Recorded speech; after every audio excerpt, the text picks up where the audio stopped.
নমস্কাৰ news 18 Assam north ইষ্টৰ digital পেজলৈ মই উৎপলালৈ স্বাগতম জনাইছো। বিশেষ বতৰালৈ আহিছো। খবৰটো এই কাৰণে বিশেষ যি সময়ত চৰাঞ্চলতে হওক বা চৰকাৰীভাৱে বেদখল কৰা মাটিসমূহ উচ্ছেদ কৰি থকা হৈছে এই সময়তে চৰকাৰ প্ৰশাসনৰ লোককে মাৰিবলৈ খেদিবলৈ দেখিবলৈ পোৱা গৈছে।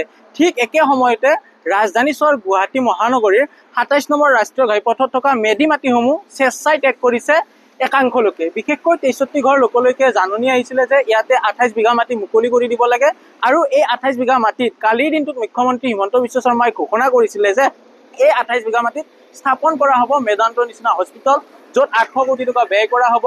৪০০খন বিচনা থাকিব চিকিৎসাৰ বাবে আৰু ১০০খন মুঠ ৫০০খন বিচনা থাকিব, ১০০খন থাকিব প্ৰসূতিৰ বাবে। আৰু এই গোটেই কথাখিনি যদি চোৱা যায় এখন 5-star হোটেল থাকিব, যাৰ বাবে সৰু সজাইৰ কাষত প্ৰায় ২৮ বিঘা ১ কঠা ১৮ লেচা ভূমি তেখেতসকলে আবণ্টন কৰিছিল। আৰু আবণ্টনৰ নটিচ অহাৰ পিছতে স্বেচ্ছাই ভূমিসমূহ ত্যাগ কৰিছে তেখেতসকলে। আৰু মোৰ পিছফালে থকা ট্ৰু ভেলু ইতিমধ্যে খুলুকি দিয়া হৈছে বা খুলি দিয়া হৈছে। ইয়াৰে কাৰণটোৱে হৈছে যে স্বেচ্ছাই মাটিসমূহ তেখেতসকলে ত্যাগ কৰিছে। আমি উল্লেখ কৰিব বিচাৰিছোঁ যে যি সময়ত চৰাঞ্চলত উচ্ছেদ চলিছিলে সেই সময়ৰ বহু ভিডিঅ' ভাইৰেল হৈছে। চৰকাৰ প্ৰশাসনৰ লোকে কৰ্তব্যত থকা আৰক্ষী প্ৰশাসনে হ'ল সকলো লোককে খেদৈ ধৰণৰ ধনী দিছিলে। এক প্ৰকাৰ তেখেতসকলে চৰকাৰী ভূমি দখল কৰিব আৰু সেই ভূমি তেখেতসকলে ত্যাগ নকৰিব। তাৰ বিপৰীতে এয়া কিন্তু চৰকাৰী ভূমি নহয়, নিজৰ মাটিত থকা পট্টাৰ মাটি আৰু পট্টাৰ মাটিৰ ভূমি এনেদৰে আবণ্টন কৰি দিছে। আৰু এতিয়া সৰু সজাই ষ্টেডিয়ামৰ কাষৰ পৰা লখৰালৈকে যি স্থানত ২৮ বিঘা ভূমিত মেদান্তৰ নিচিনা এখন হস্পিটেল হ'ব, যিখন হস্পিটেল হ'লে এডভান্টেজ আছামৰ য'তে MOA আহিছিলে আৰু সেই হস্পিটেলখন হ'লে প্ৰায় ৩,০০০ ল'ৰা ছোৱালী বা নিবনুৱাই ইয়াতে সংস্থাপিত হ'ব পাৰিব। ঠিক একেদৰে বাহিৰত লিখি দিয়া হৈছে যে পাৰ্মানেণ্টলি ক্ল'জ। ইয়াতে ট্ৰু ভেলুৰ এটা ডিলাৰ আছিলে, সেই ট্ৰু ভেলুৰ ডিলাৰ কৰ্তৃপক্ষই পাৰ্মানেণ্টলি এইটো পষ্ট কৰি দিছে, এইটো বেলেগলৈ শ্বিফ্ট কৰাৰ কথা উল্লেখ কৰিছে। ইয়াৰে যিগৰাকী আমি চিকিউৰিটি গাৰ্ড দেখিছোঁ বা সুৰক্ষা নিয়োজিত কৰ্মী দেখিছোঁ, তেখেতৰ মুখেৰে জানিবলৈ চেষ্টা কৰিম যে কি ধৰণে হৈছে বা কি হৈছে সেই কথাখিনি তেখেতৰ পৰা জানিবলৈ চেষ্টা কৰিম। আমি উল্লেখ কৰিছোঁ যে চৰাঞ্চলত যেতিয়া উচ্ছেদ চলে তেতিয়া সেয়া চৰকাৰী ভূমি বেদখল কৰিবলৈ যোৱাৰ সময়তে আৰক্ষী প্ৰশাসনৰ এক প্ৰকাৰ প্ৰহাৰ কৰে বা খেদি থকা দেখি ভিডিঅ' বহুকেইটা ভাইৰেল হৈছে। খুৰা কি হৈছে আপোনালোকে ভাঙিছে যে? এইটো গম পোৱা নাই, মালিকে গম পাব, এইটো আমি গম নাপাওঁ। আমি চিকিউৰিটি, আমি বেলেগৰ অফিচৰ পৰা দিয়ে আমাক কাম কৰিবলৈ।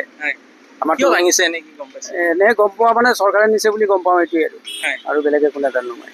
কি আছিলে ইয়াতে? ইয়াতে টু ভেলু গাড়ী টু ভেলু। কেতিয়াৰ পৰা ভাঙিছে? আজি হৈছে ৪-৫ দিনৰ পৰা। চৰকাৰে নিয়া বুলি কৈছে? চৰকাৰে নিয়া বুলি। কি কাৰণে নিয়া বুলি? এইটো গম নাপাওঁ আৰু ইমানটো আমাৰ গুৰুত্ব দিয়াৰো দৰকাৰ নাই নহয় আমাৰ। আৰু কোনখিনি মাটি লৈ আৰু নাজানো, এইখিনি ভালকৈ নাজানো মই।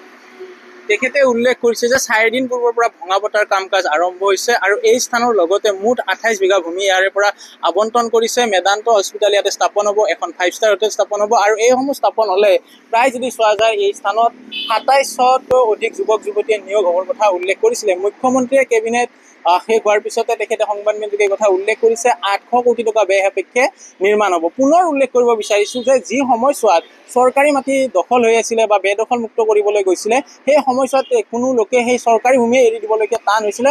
ঠিক একে সময়তে আদৰ্শ হিচাপে থিয় দিছে যে ২৭ নম্বৰ ৰাষ্ট্ৰীয় ঘাইপথৰ প্ৰথম প্লট অৰ্থাৎ ৰাষ্ট্ৰীয় ঘাইপথৰ দাঁতিত থকা পথছোৱাত কাষতে থকা মাটিসমূহ মেডিপট্টাৰ হোৱাৰ পিছতো হাঁহি মুখে এনেদৰে এৰি দি নিজে ভঙা পতা কৰি থকা দেখিবলৈ পোৱা গৈছে। এক প্ৰকাৰ এইসকল লোকৰ পৰা আদৰ্শগতভাৱে হওক বা তেখেতসকলৰ পৰা যে শিকিব লগা আছে এই কথাই কিন্তু জল পথ হিচাপে প্ৰমাণ হিচাপে এই মুহূৰ্তত পৰিস্ফুট হৈছে। মই উপস্থিত থকা এই স্থান হৈছে সৰু সজাই ষ্টেডিয়ামৰ কাষৰে দাঁতি। প্ৰায় ৬৩টা পৰিয়াললৈকে আজিৰ পৰা এমাহ পূৰ্বে নটিচ আহিছিলে আৰু নটিচ অহাৰ পিছতে এতিয়া তেখেতসকলে স্বেচ্ছাই ভূমিসমূহ ত্যাগ কৰিছে আৰু তেখেতসকলে অন্য স্থানলৈকে স্থানান্তৰ কৰাৰ ব্যৱস্থা কৰিছে। এতিয়া ২৭ নম্বৰ ৰাষ্ট্ৰীয় ঘাইপথৰ দাঁতিত লখৰাৰ পৰা ঠিক আগুৱাই আহিয়ে সৰু সজাই কাষতে স্থাপন হ'ব এখন 5-starকৈ বিলাসী হোটেল, স্থাপন হ'ব মেদান্তৰ নিচিনা এখন হস্পিটেল, যি হস্পিটেলত 5-6খনকৈ চিকিৎসালয় থাকিব।